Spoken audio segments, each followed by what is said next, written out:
When you choose silence during your healing journey, you're not backing down.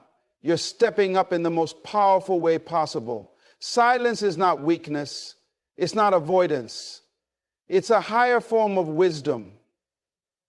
Because silence, when used with intention, is not the absence of communication. It's the presence of mastery. Most people are addicted to noise.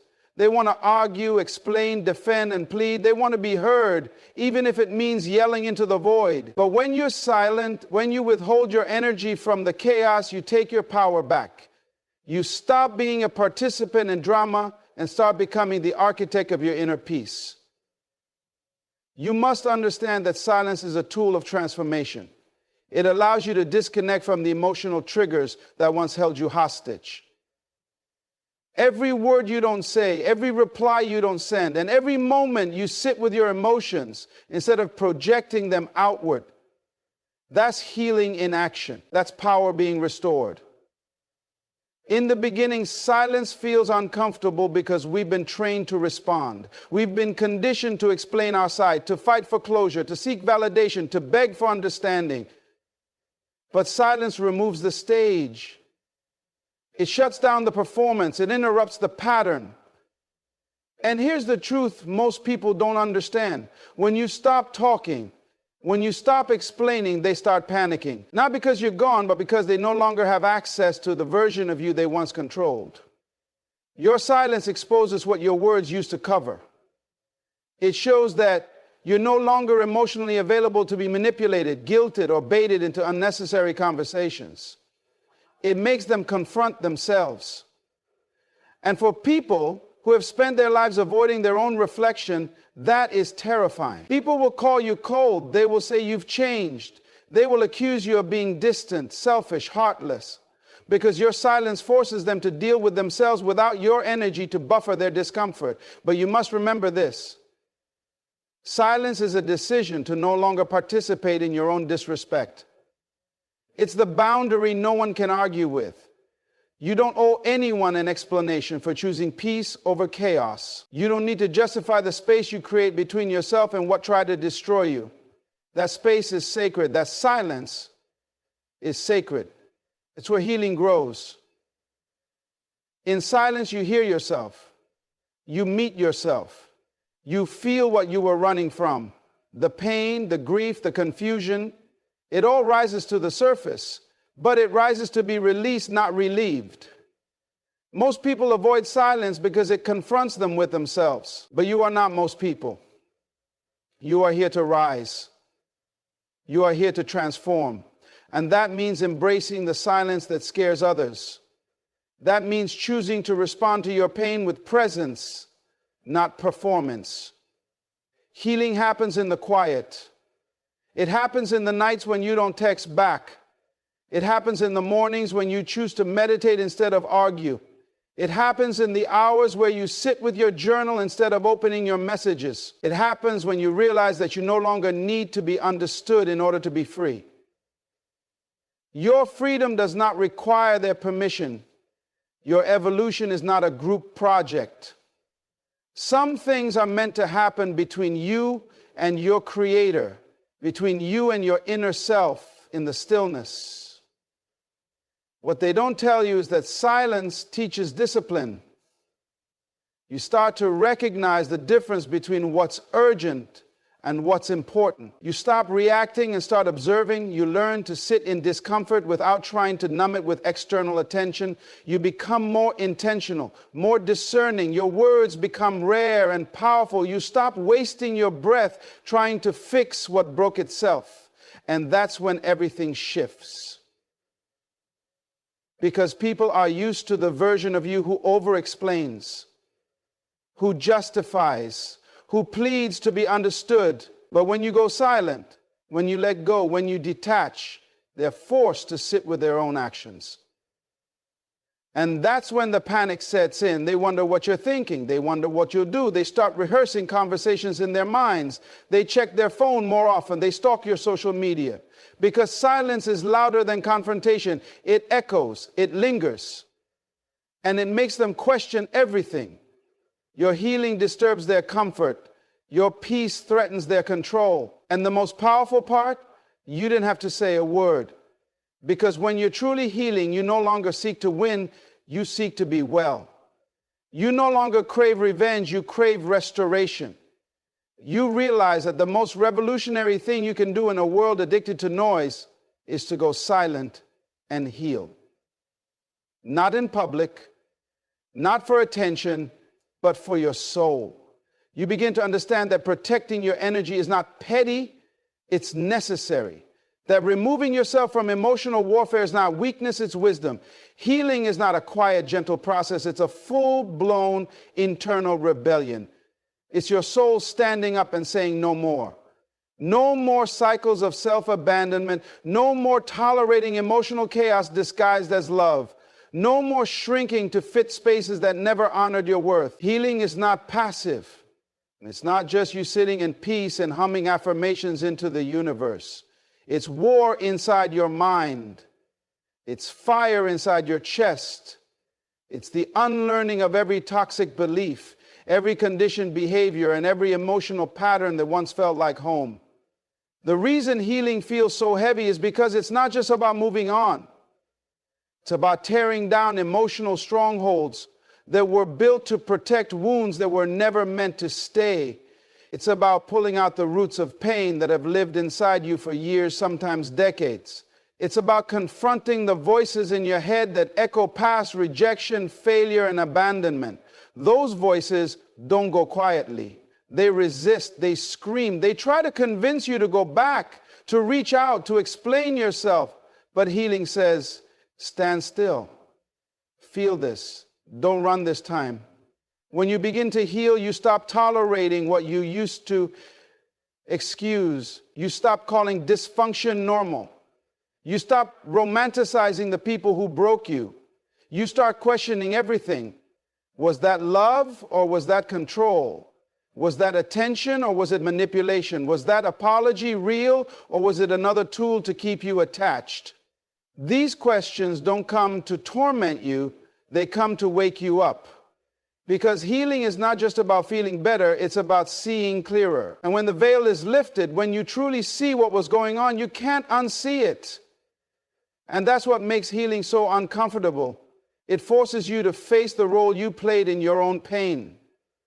Maybe you ignored the signs. Maybe you accepted less than you deserved. Maybe you silenced your intuition just to keep someone around. That's the rebellion. When you decide to stop betraying yourself for temporary comfort, when you finally admit that your healing requires responsibility, no one is coming to save you. No one is going to apologize the way you want it. No one is going to magically undo what happened. It's on you. And not because you caused the pain, but because you're the only one who can clean it out. Healing is choosing to sit in the middle of your mess without numbing it, without escaping into distractions, without running to the very people who caused the pain. It's sitting in your room with your phone on silent, not checking if they texted, not wondering if they care. It's choosing to care for yourself, maybe for the first time ever. That moment when you realize the silence isn't empty, it's full of truth, full of realizations, full of the tears you never cried when you should have, full of the strength you didn't know you had. That's the uprising. That's when your healing becomes a threat to everything that once oppressed you. When you begin to heal, your energy shifts. You stop entertaining conversations that drain you. You stop showing up where you're merely tolerated. You stop waiting for closure from people who couldn't even give you clarity. You no longer beg to be chosen, noticed, or appreciated. Instead, you start choosing yourself. And that subtle shift, that self-prioritization, that's the rebellion.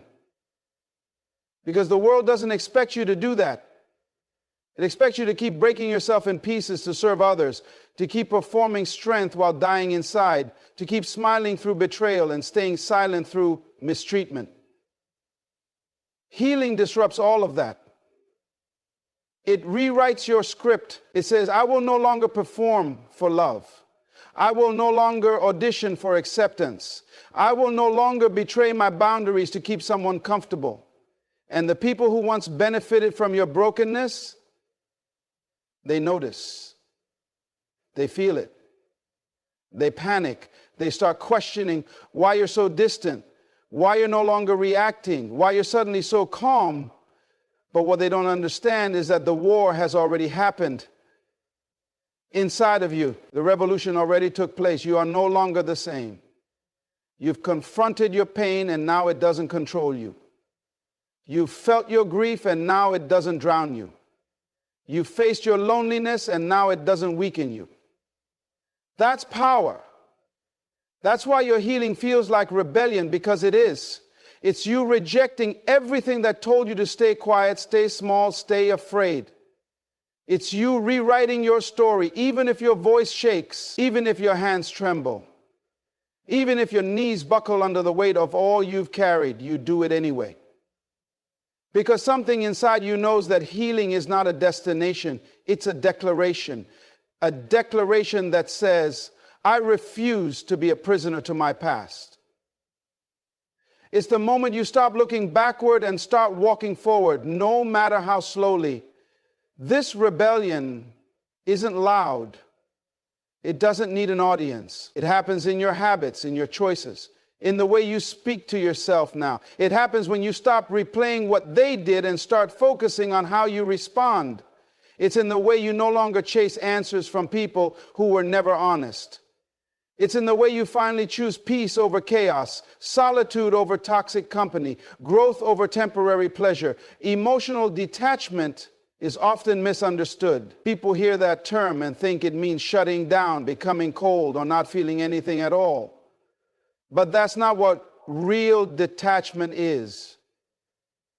True emotional detachment is power, deep, unshakable, soul-grounded power. It means you no longer allow external chaos to dictate your internal state. You feel everything, but you are ruled by nothing. You observe emotions without becoming consumed by them. You witness the storm without stepping into it. That's the kind of power people rarely talk about. But it's the very foundation of peace, clarity, and control. When you're emotionally detached, you are no longer owned by the highs and lows of someone else's behavior. You don't respond to every provocation. You don't flinch when people withdraw their affection. You don't crumble when they don't text back or spiral when they don't validate your worth. You're centered within yourself. And that centering doesn't come from arrogance. It comes from doing the inner work. It comes from knowing who you are and what you deserve. It comes from understanding that peace is something you create within, not something someone else grants you. People who haven't healed yet will try to trigger you. Not always intentionally, but because they live in survival mode. They test your patience, your boundaries, and your reactions. When they can't get a rise out of you, they start to feel powerless. Because once upon a time, your emotions were a playground for their chaos. Your reactions fed their sense of control. But when you detach, when you no longer react to manipulation, drama, or guilt tripping, you remove the very fuel that kept the fire alive. This is the shift. This is the turning point. When you stop being emotionally available to dysfunction, everything changes. You don't just walk away physically, you disconnect energetically. You no longer need to have the last word. You no longer need to defend your decisions. You no longer seek closure from people who can't even give you honesty. You realize that not everything deserves your energy. Not every invitation to argue is worth attending. Not every emotional wave needs to be ridden. That's not avoidance, that's wisdom. That's power. Emotional detachment allows you to hold space for your feelings without being overwhelmed by them. You can feel sadness without becoming depressed. You can feel anger without becoming destructive. You can feel disappointment without giving up. Because you've learned to feel without clinging, to observe without absorbing, to love without losing yourself. That is the mark of emotional maturity. That is the strength people can't see but can feel when they're around you. It's the quiet authority of someone who no longer dances to the rhythm of instability. It's in the way you respond with silence instead of retaliation. It's in the way you walk away without slamming doors. It's in the way you choose your peace over proving a point. You don't need to be understood by people who are committed to misunderstanding you. You don't chase explanations from those who only offer confusion. You trust your energy enough to protect it. You understand that peace is expensive and you no longer offer discounts. Detachment also means you stop personalizing other people's behavior. If they ghost you, it's not because you're unworthy, it's because they're unavailable. If they lash out, it's not about your value, it's about their pain. You begin to realize that everyone operates from their own level of awareness, their own unresolved wounds, their own set of insecurities, and just because someone projects pain toward you doesn't mean you need to catch it. You become a mirror, not a sponge. You reflect truth, but you don't absorb dysfunction. That's the kind of emotional power that creates transformation. It doesn't scream. It doesn't beg. It simply stands firm. It says, I choose peace over performance. I choose growth over validation. I choose freedom over familiarity. And that makes people uncomfortable, especially those who once thrived on your emotional chaos. They don't know what to do with a version of you that no longer dances to their tune. They don't know how to reach you when you're no longer accessible through guilt, fear, or shame. But that's the beauty of detachment. You don't need them to understand it. You just need to embody it. You begin to find joy in your own stillness. You begin to experience peace in the pauses. You learn that your emotional well-being is too valuable to be placed in the hands of people who don't know how to hold it. You begin to heal not because someone fixed you, but because you stopped giving your power away. You began to notice that not everything that hurts deserves to stay. Not every connection deserves to be repaired. Some things must be released in silence so you can return to yourself whole and unbroken. And through this process, you change. You become softer in your heart, but sharper in your boundaries. You become more loving, but less tolerant of disrespect. You become more compassionate, but less available to emotional gain. You become more present in your life and less addicted to outcomes. This is the freedom emotional detachment offers. Not a life without feelings, but a life where feelings no longer control you.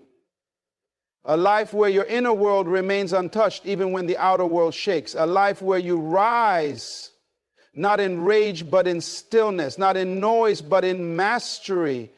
Staying silent during your healing journey is not a sign of weakness. It's a profound act of strength. In a world that constantly pressures you to explain, to justify, to speak, to respond, choosing silence is revolutionary.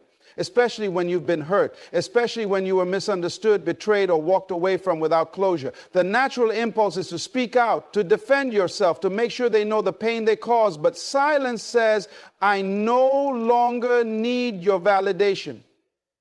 I no longer require your understanding to move forward. Silence becomes your boundary. It becomes the sacred ground where your healing takes place uninterrupted. Because healing doesn't require an audience. It doesn't need to be documented, discussed, or posted. Healing is sacred. It's messy, private, unpredictable, and deeply spiritual. And when you stay silent, you give yourself the space to truly process.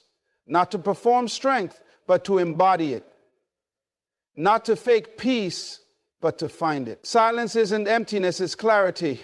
It's where you hear yourself again after being drowned out by everyone else's noise.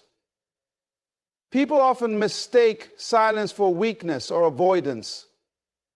They think you're quiet because you're hurting. And yes, sometimes you are. But that hurt is sacred too. That pain is doing something powerful. It's stripping away illusions. It's breaking unhealthy attachments. It's teaching you lessons you never wanted but needed. And through that process, you begin to realize that not everyone deserves to hear your voice. Not every offense requires a rebuttal. Not every heartbreak earns your explanation. Your silence becomes a filter. It keeps out what doesn't serve your healing. In silence, you stop trying to prove your side of the story. You stop trying to win arguments that don't matter. You stop engaging in conversations that are only designed to pull you back into confusion. Because let's be honest, some people don't want to hear your truth. They just want to twist it. Some people aren't looking to reconcile. They're looking to manipulate. And silence becomes the shield. You no longer bleed your emotions in places where they are not respected. There's power in watching everything unfold and choosing not to react, in choosing peace over performance, in sitting with your pain instead of projecting it, in watching the person who hurt you spin stories and stay completely unbothered. That stillness isn't passive, it's power under control. It's emotional intelligence at work. It's choosing not to give someone the satisfaction of knowing they still affect you. Because when they can no longer trigger you, they lose the game they were playing without you even realizing it. They start to panic when you stay silent, not because of what you might say, but because they realize they no longer have access to your energy. Your reaction used to be their supply. Your confusion, your pain, your frustration, it used to feed their ego. It kept them in control. But silence disrupts that dynamic. It creates distance they can't cross. It places you in a position of quiet power, one where you're no longer begging to be seen, heard, or understood. You're simply moving forward without announcing it. And in that silence, you start to hear your own voice again. The voice that got buried under all the noise. The voice that used to scream for attention but now whispers truth. You start to rebuild trust within yourself. You start to ask, what do I need instead of what do they think? You stop replaying their words and start listening to your intuition. You begin to recognize that silence is not about cutting people off, it's about cutting off the cycle. The cycle of chaos, of emotional exhaustion, of being pulled into situations that deplete you. Silence also teaches you emotional discipline. It forces you to respond, not react. It gives you space to choose your next move instead of being forced into defensive positions. In silence, you get to feel before you act. You get to process before you speak. You get to make sure that whatever you say or do comes from clarity, not confusion. And that kind of self-control is rare. It's intimidating. That's why silence makes people nervous. They can't read you, can't predict you, can't control you. And when someone who once thrived on your chaos loses access to it, their world shifts. You're no longer emotionally available for manipulation. You're no longer open to energy that disturbs your peace. You've gone inward and started a revolution they can't see. And that silence becomes louder than any argument you could have made. It speaks volumes. It tells the world, I don't owe you access to my healing. It reclaims your power from anyone who thought they could control your emotions. Because when you stay silent, you're not just withholding words, you're building resilience. You're creating a sanctuary within yourself that doesn't bend to outside pressure. In this space, you begin to understand the sacredness of not reacting, of letting your growth be the loudest response, of letting your progress speak where your words once screamed. You realize that healing doesn't need to be proven, it just needs to be lived. And silence becomes the container that holds all of it. The growth, the pain, the lessons, the transformation. Not everyone will understand it. Not everyone is meant to. Some will feel uncomfortable. Some will project. But none of that matters because you're no longer healing for them. You're healing for you. And in that silence, you rise. There is a moment in healing where everything shifts. Not because your pain disappears, but because your perception changes. You begin to understand that not everyone was meant to stay. Not every relationship was meant to last. And most importantly, not every ending was a loss. It was a redirection, a divine interruption, and necessary removal to protect what you couldn't yet see. This is the power of perspective.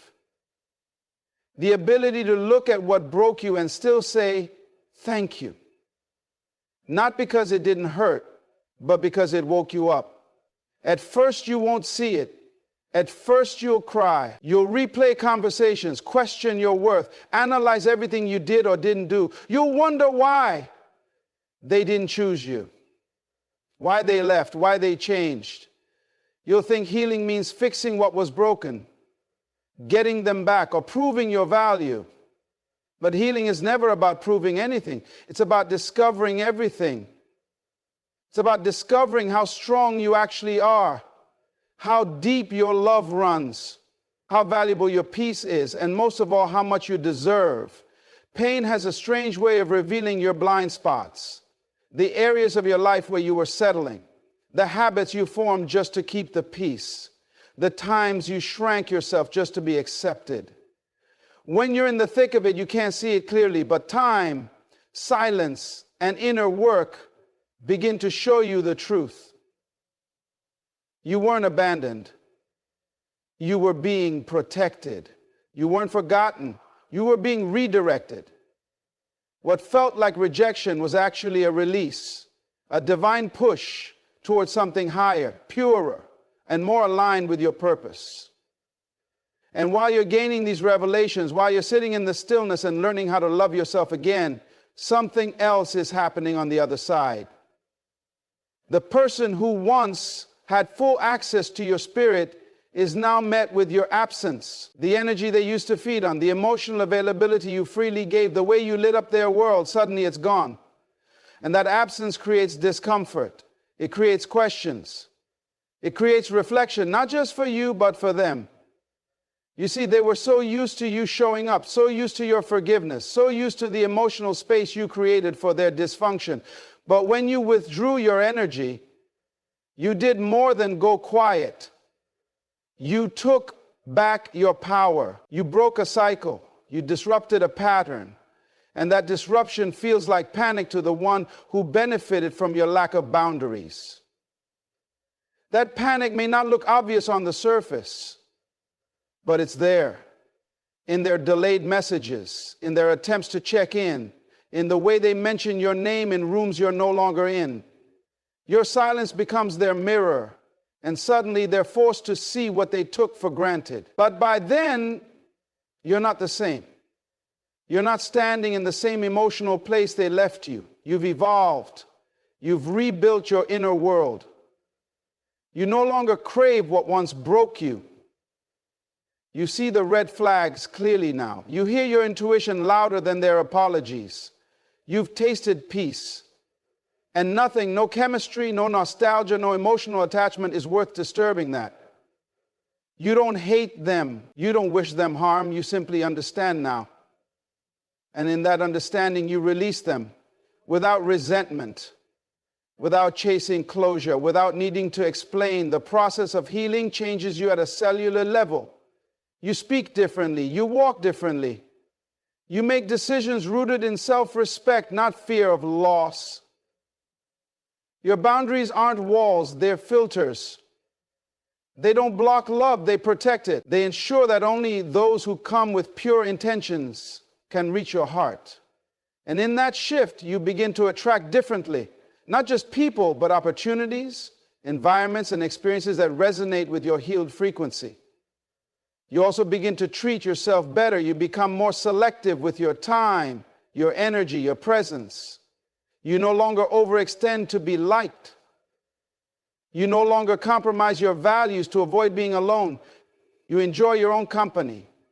You invest in your growth. You pour into your soul the same way you used to pour into others. This is the hidden treasure of healing. It gives you back to yourself.